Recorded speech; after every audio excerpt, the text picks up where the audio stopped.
Welcome everybody to the National Institute for Animal Agriculture and Beef Checkoff. Using antibiotics, doing it right. Antibiotics use is a byproduct of a relationship webinar. As we know, antimicrobial resistance, antimicrobial stewardship is on the front of everyone's minds in the beef industry as well as other livestock and agricultural sectors. So today, the National Institute for Animal Agriculture, funded by Beef Checkoff, is continuing our dialogue and conversation. And we're lucky enough to have Dr. Randall Spare and Mr. Mark Gardiner in attendance with us today, speaking about relationships and how that affects both our productivity, our success, and really addresses a lot of the issues that we have today through good communication, good collaboration. As you know, National Institute for Animal Agriculture has been involved in the issues of antimicrobial resistance since 2012, having funded and participated in 8 symposiums. This is a continuation of that project. You know, it's been a decade so far and we still haven't found answers, but we continue having the conversation. We have worked with experts across the field from FDA, CDC, USDA, producers, retailers, consumers, all been involved in the conversation. And with the things that are changing going forward, we've had guidance for Industry 213, looking at the Veterinary Feed Directive. The FDA has just now launched a 5-year plan we're in the second year of the 5-year plan from FDA to remove over-the-counter antibiotics and put them under the direction of veterinarians. So we know that the relationship between a veterinarian and producer is critical to success going forward. And we're very fortunate to have Dr. Randall Spare of Ashland Veterinary Clinic and Mark Gardiner of Gardiner Angus Ranch, who have had a long-standing relationship and successful collaboration over many years to talk about how you can enhance and work with your veterinarian going forward. So with the FDA's 5-year plan, as we enter the second year of that plan, moving over-the-counter injectable antibiotics to prescription, the veterinarian plays an important role in the use of all antibiotics in our industry. So today we're going to talk to Mark Gardiner and Dr. Randall Spare and really go back to how their relationship has built, worked, and been successful. And so, Mark, you've known Dr. Spare for many years. You've worked with him in every aspect of your business. Kind of give us a brief background on yourself and then how you got in this relationship and how you've grown it to be a successful collaboration. You bet, Dr. Eric. I'm happy to visit with you and thank you so much for the opportunity. When we think about what we're talking about and antibiotic resistance and relationships, I mean, to me, that's one of the main keys of life. And when I think about Dr. Randall Spare, we both met as we both ended our high school graduation. We met at orientation at Kansas State University. In one way, shape, or another, it seems like yesterday to me, but since 1979, Randall and I have been together. We ended up living in the same house, and we've been very good friends, best friends, and partners one way or another since 1979. And he gets embarrassed when I say this, but when I think about relationships and veterinarians, I always joke that two of my best friends in the world are veterinarians, and that would be my wife, Eva, and then the other one will be Dr. Randall Spare. But Randall, I think it was Dr. Upson that had this saying, nobody cares how much you know until they know how much you care. And Randall has spent his lifetime, I tease vets because they're fun to tease, but not just lancing abscesses or pulling a calf. He's been, how can I really help people? How can I be a partner in your business? And so I look at that the same way in my business of genetics of cattle. And I think about, here we are in Ashland, Kansas, and I'll have friends come here, Eric, that say, what do you do in Ashland, Kansas? Everything I ever dreamed of. This is all I ever wanted to do was come home. And so we have the awesome opportunity to have expertise like Dr. Randall Spare and the Ashland Vet Clinic. And I think back to as a kid, this right here where Dr. Clint Rankin was our veterinarian. We did all these things. We would say, Dr. Clint, what do we need to do? Or Dr. Randall, what do we need to do? And I always tease him to tell me what color box or this or that. That's his job to know those things. And so as we've learned to do AI projects together, to do genomics testing on cattle for customers together, it's how can we, I can stay in business if I can keep my customer in business. And Randall's got the same philosophy. If the Ashland Vet Clinic can keep their clients in business, then it's going to be a win-win for not only animal agriculture, but for the whole community. And that's what Randall and the Ashland Vet Clinic do so very well. Great. And so that's a two-way street now. And so Randall, Dr. Spare, you're on the other side there, and you get to, you hope that Mark can keep the veterinarian straight in his mind, I'm sure, but where does that go from your part? You step into a community, you start to become a staple in it, and you try and build those relationships and build that clientele. That didn't happen overnight. When you first got there, you had to start from scratch and build up from there. So how did you go about that, and what's your story?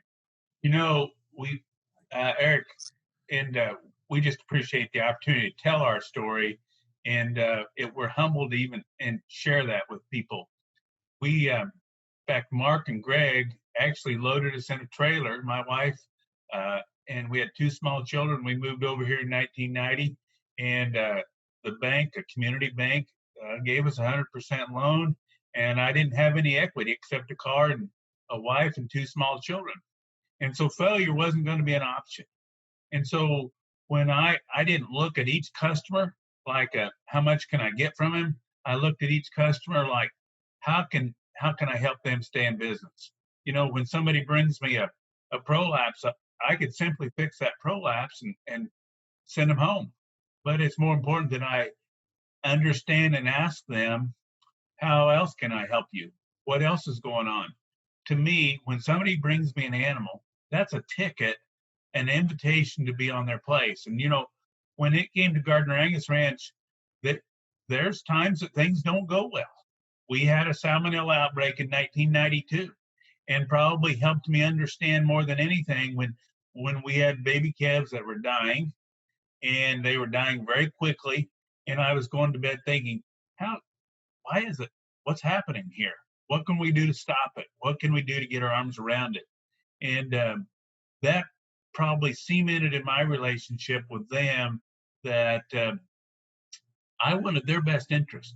Because if they didn't have cattle to sell and they didn't have income, they couldn't support their family, we wouldn't be making a living either.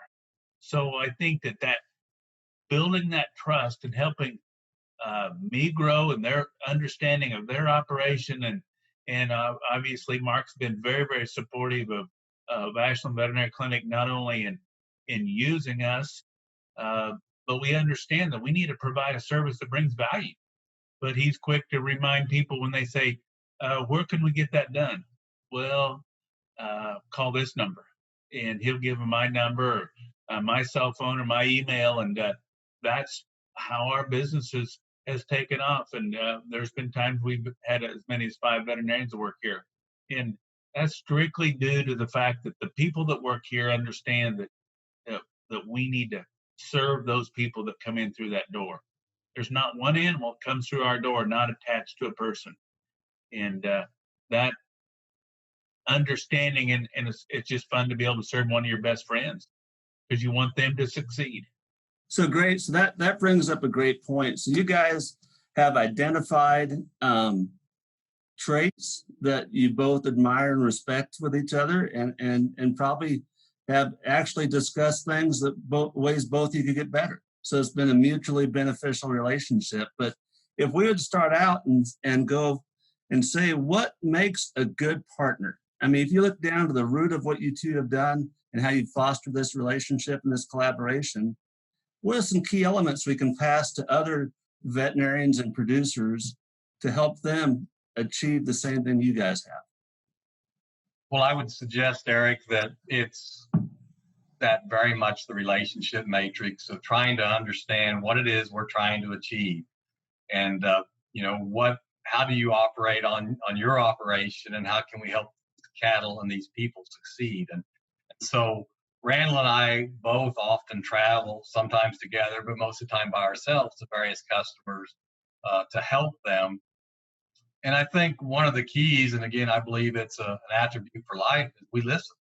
We listen, we watch, we learn, we ask questions, and then we ease into it with, well, did you ever think about this? Or would this be a possibility? And if it is, we might pursue that. And if it isn't, when they tell us why that won't work, we go a different way. I mean, as I can look in the mirror and see my hair get a little frosty, and Randall does the same thing, even though it seems like 1979 was yesterday, it was a while back, and we do have some experience. And we often joke as I refer this person or he refers that person, and we do a lot of things together, and things don't always go perfectly.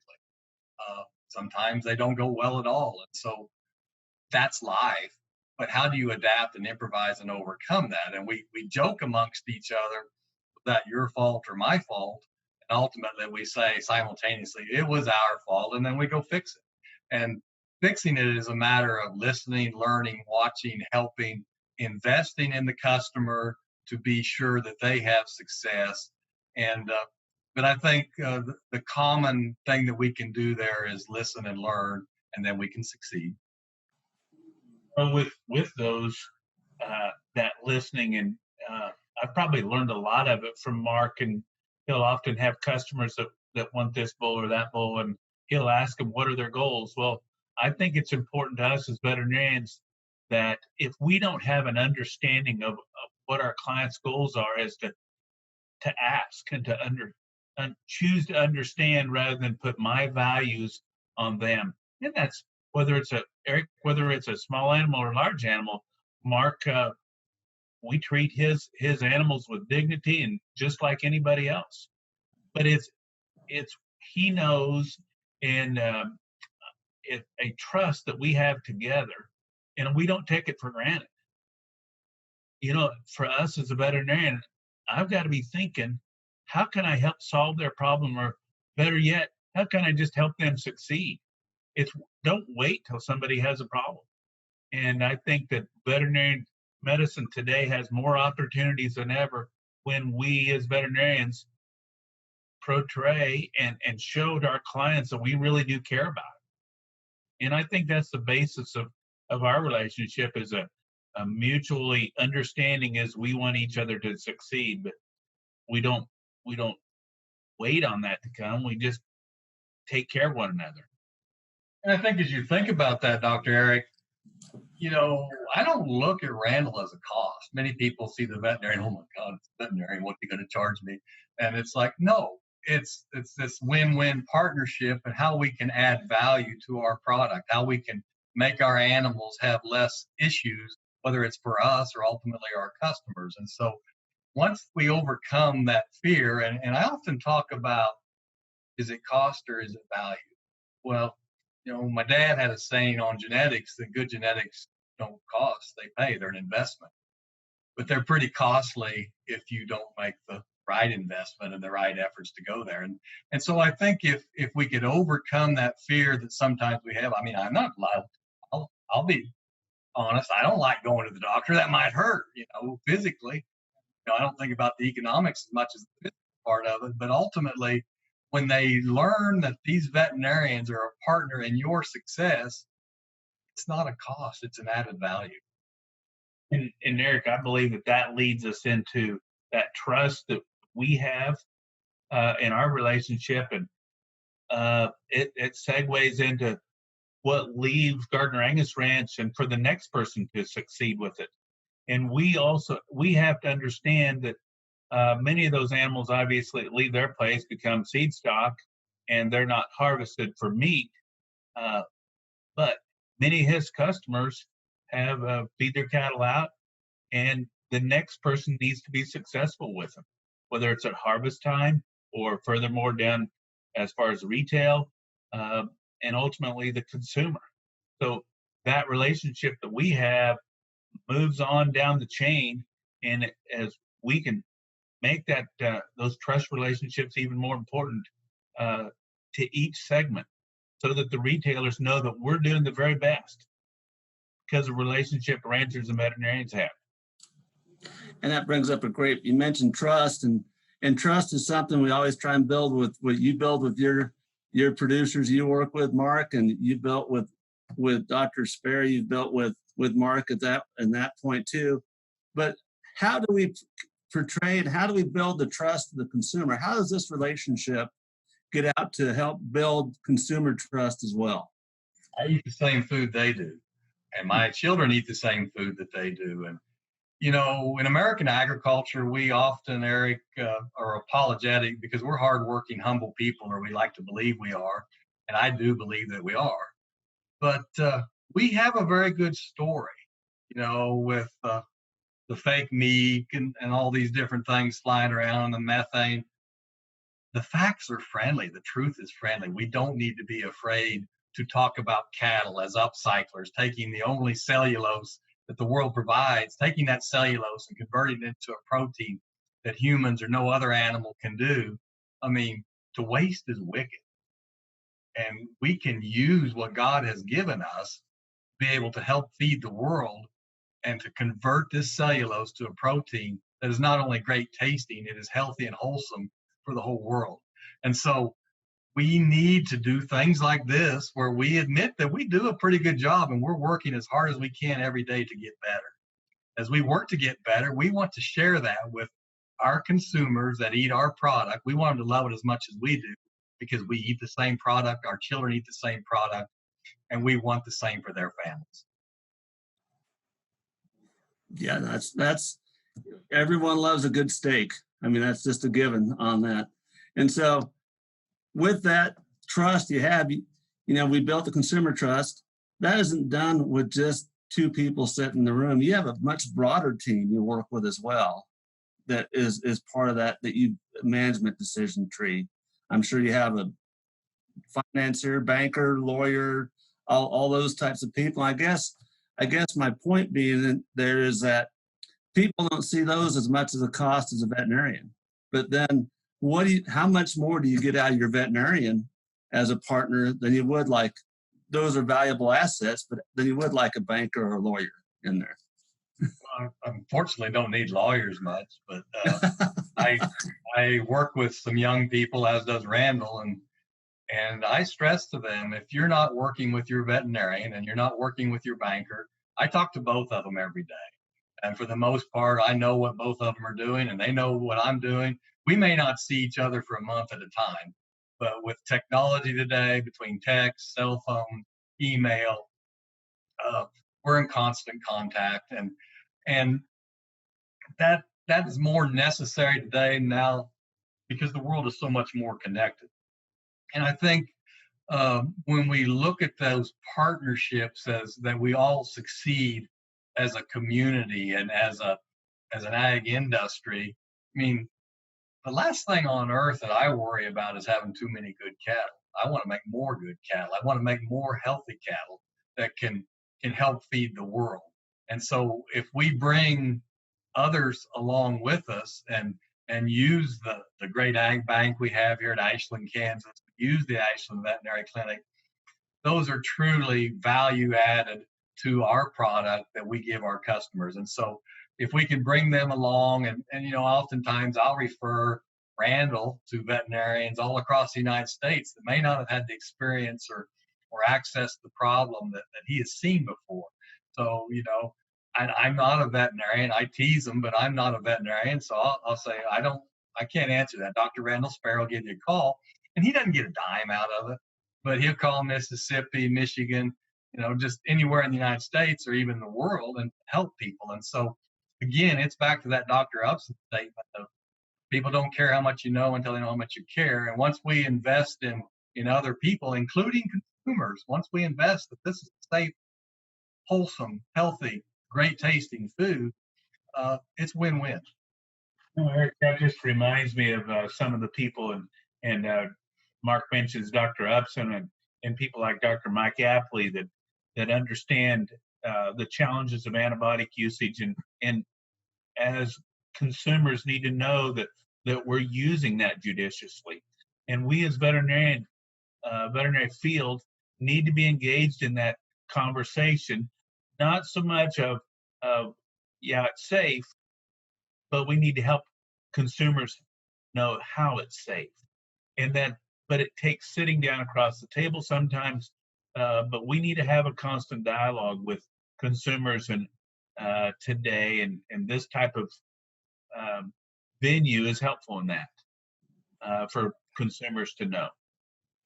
And so, yeah, that's another great point, Dr. Spare, that you have veterinarians out there in the same boat you're in. What advice would you give them on communicating and getting that message out? If there's maybe 3 things you'd recommend they do that would help them succeed. Just 3. So I always have a 4th one. Can I give a 4th one? Absolutely. Absolutely. Yeah. We have young veterinary students that come to our place from all over the country, and they get to hear this story over and over because I'm pretty simple. But we as veterinarians have an opportunity to influence our clients, but our clients have to know that we care about them. We have to be empathetic. And so secondly, our clients need to know that we're curious people. We need to get a little bit smarter or sharper every day. We need to learn to solve problems. We need to ask questions. Why is that successful over there and not successful over here? Why is that working? We need to have that question, and we need to be laying our head, when we lay our head down tonight on the pillow, we're asking ourselves that question. Thirdly, we need to be honest when we don't know and say, I don't know. We need to be people of integrity. We also need to be hardworking people. I need to be engaging with my clients and be diligent and work hard for them to succeed so that their cattle can be healthy and that every day is a good day. And that's through immunization, that's through feeding them right, that's through a good genetic program. We have a tremendous opportunity to influence those people, but we need to show them first that we care so that when I think it's as simple as when they bring us a calf in the middle of the night. That's a great opportunity to say, we don't need to be doing this. We can choose better genetics that we can have a smaller calf born at appropriate weight, and therefore calves get better cholesterol intake, and there it gets just on down the road. It cascades from there. So we as veterinarians just need to have develop a mentality of compassion. And it actually starts with people, not just the animals. Yep. And it's a relationship business. We know that. I mean, you guys have proven that those relationships make you stronger as a whole. But if we circle back just a little bit to with this relationship and with your collaboration, how you work together, how has that affected our topic of the day, antimicrobial use and antimicrobial stewardship and antimicrobial resistance? Give us maybe just a little insight to how that builds a better place because of it. Oftentimes, Dr. Eric, I get questions on how to treat this or that. I said, I'm not a veterinarian, okay? But when you get this trust factor going and this understanding and that they learn that this guy isn't the boogeyman, we talk, we communicate more. And so how I honestly, I mean, Randall, what are we supposed to do? Tell me what to do. I don't really want to study all that stuff. I got enough other things that I need to manage and be the expert on. That's his job. So let him do that. And honestly, just an hour ago, as we were discussing this meeting, and I'm going like, so do we have a problem? And I've asked him this before. Is there a problem with antibiotic resistance? And his answer was, well, 99% it is not, because of most people doing these things the absolute right way and seeking out the knowledge and the expertise, because everybody wants to produce a wholesome food. But part of the time, due to lack of education, lack of exposure, or even a lack of expertise, I would assume in the past that producers have made mistakes. And so I think this awareness that we have, and even this discussion that we have, is making things better. And so how does that make it better for the future? I think when we're more collaborative, whether it's with a veterinarian or with a guy like me who sells seed stock, who can put him in touch with the expertise if he doesn't have it, or even offering the outreach of, say, the veterinarians here at the Ashland Vet Clinic to younger veterinarians that are being exposed to some of these things for the first time. I think that's all makes things better and makes for even less problems. And I believe it's been very minimal in the past, but our job is to make it never happen again, and we're working towards that. So, Dr. Erica, one of the things that I think as a veterinarian is, I maybe at Gardner Angus Ranch once a month sometimes, and other times it's 2 or 3 times a week, depending on the season. But my awareness of what's going on there and their flow of cattle, and right now they're in the middle of calving season. I understand the challenges that they're having. They may be purchasing stocker cattle a little bit later in the fall, but me being aware of that and me being having an understanding of what their workflow situation is, so that we use antibiotics appropriately, and so that we don't have cattle that are suffering. They don't perform very well at all. So we're ahead of the issues, and we prevent a lot of those things. And I think that we as a veterinary field, when we are engaged in our clients and have that understanding, we can decrease the use of antibiotics, and so they're used more appropriately. When you have that discussion, that's a two-way street as a producer. And that everything we've been talking about, relationship, comfort, and working together, but that's collaborative. And so as we've grown in our relationship over the decades, and I would suggest we had this way back when, but this is what I'm having trouble with, Randall. This is what we're going to do. What do we need to do here? Tell me what to do. We're getting these cattle from Wichita Falls, Texas. They stripped them off the cows, lowered them on the truck. It's going to be hot. We collaborate and we discuss. It's not a secret. And we mentioned our team. I don't make a major decision without Randall or Kendall K, our banker, or a couple of other people that I deeply trust. I'll run it by all of them. And depending on the expertise, if it's veterinary, obviously it's Randall. But you need to have, I guess, for a silly old game show, you need to have lifelines to discuss these things. And I go, dude, tell me where I'm wrong. Where am I screwing up here? What am I missing? Because I'm going so is there really a problem out there with antibiotic resistance? Because we just do what you tell us, and we don't ship anything until the withdrawal's over. We're very conscientious and keep very good records to do the absolute best we can. And I don't think people purposely not do that, but I think in the past, due to access of information and education and even realization of what's going on, I think in the past, it may have happened more than it does today. And we're, like I said, working to get better. So, Eric, one of the things you mentioned was the VFD starting in 2017. And that's caused some angst amongst us as veterinarians, and the responsibility and the liability that comes with writing a VFD correctly, and also some producers that maybe use that, particularly tetracycline, inappropriately. But what that's done for us is we look at each one of those new conversations as an opportunity to say, you know what, I understand what you're going through. I understand that maybe you're having this problem or that problem. Let's talk about that. So it's our team coming alongside of producers. We've written VFDs for Gardner Angus Ranch because we have certain instances where there's some disease processes it's best to treat through the feed. But we have records of that, and we understand how we're doing it. But it may be not Mark calling me up and saying, Randall, we need to do this. I might be aware of what's going on there and say, Mark, what about if we put tetracycline in the feed for this particular problem? And it goes back to us as veterinarians understanding a particular client's needs.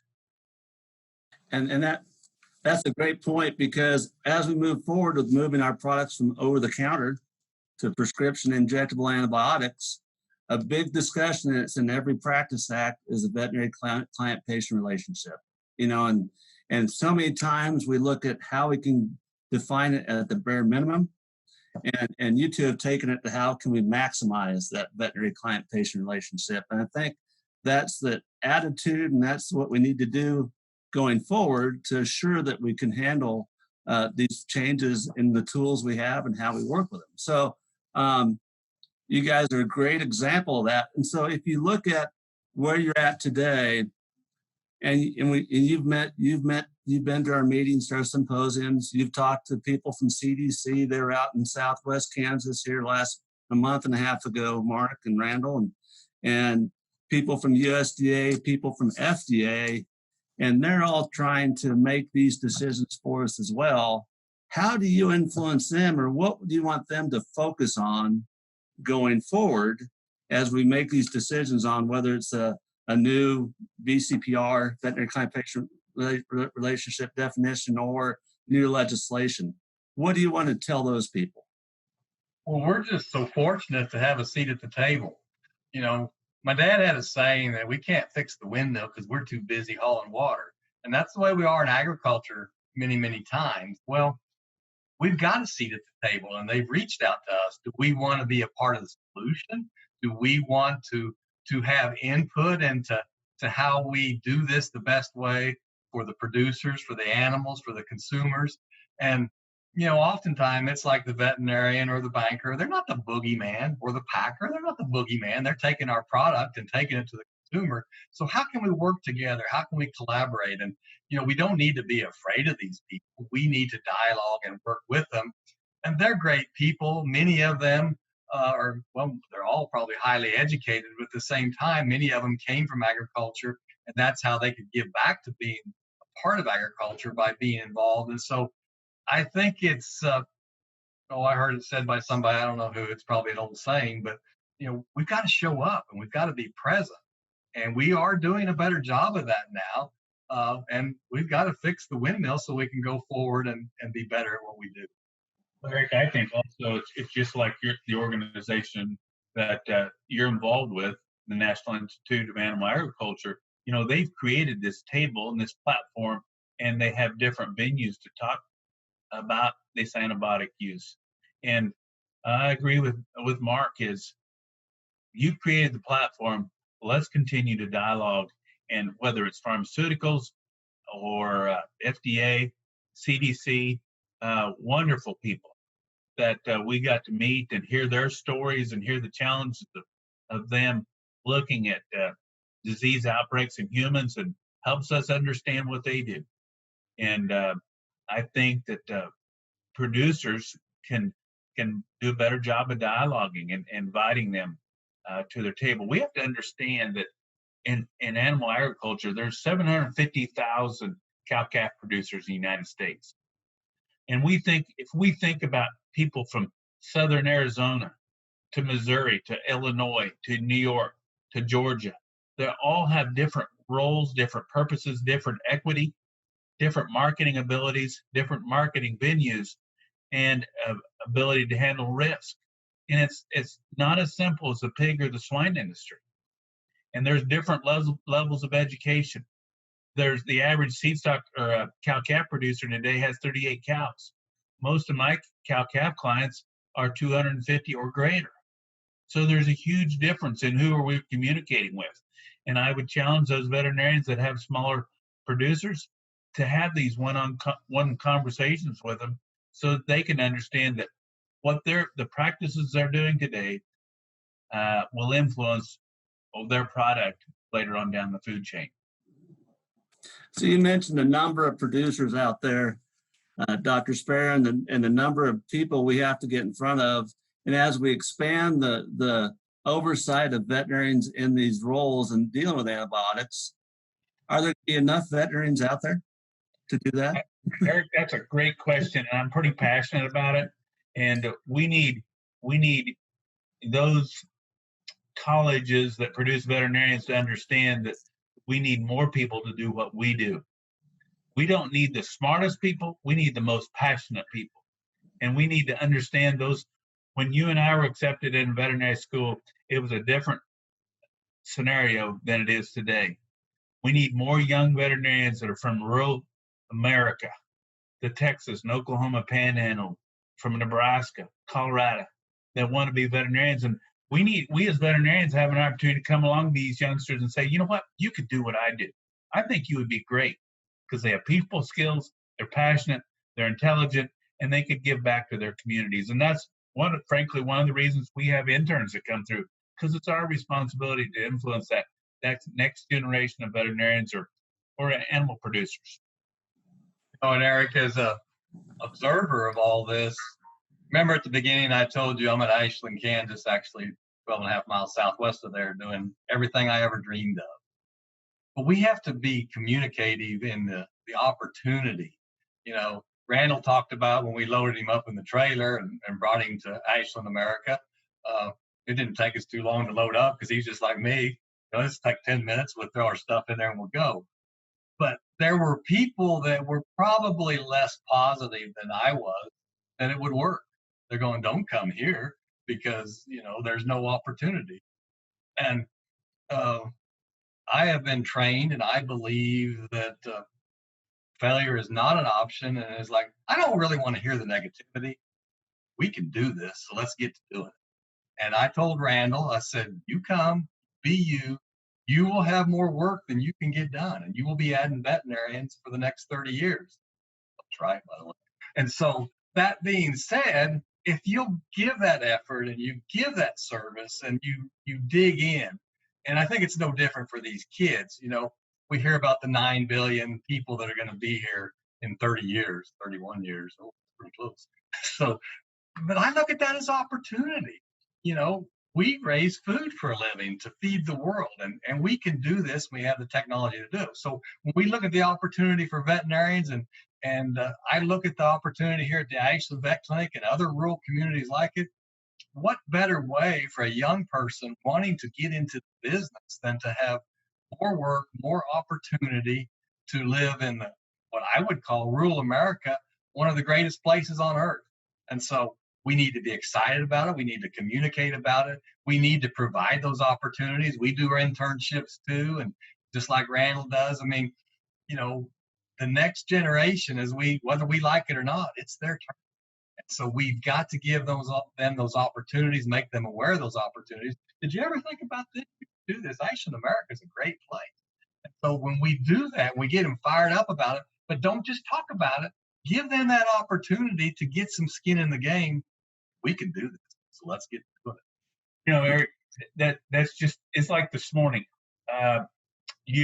When you and I first got out, we preg checked by hand. This morning I preg checked 170 head of heifers. Not only did we preg check them, we BVD tested them, and we pulled blood on them for genomic test. Look at the value of what we were able to do and to educate that producer. And in the midst of that, we talked about nutrition. And all of those factors that we just talked about, if they don't have BVD, if they're going to calve to a bull with a calving ease that's in the top 5%,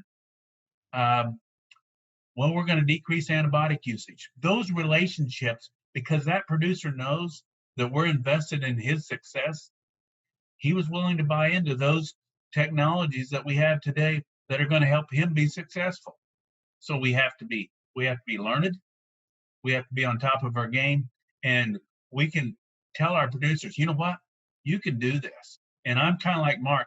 I cannot and don't tolerate a negative attitude. Well, that won't work. That won't work. So you know what? I hand those people off to somebody else because we want to work with people who want to succeed. With the new technologies that are entering agriculture, Ashland could be the next Silicon Valley. You never know, right? This is where the action is, man.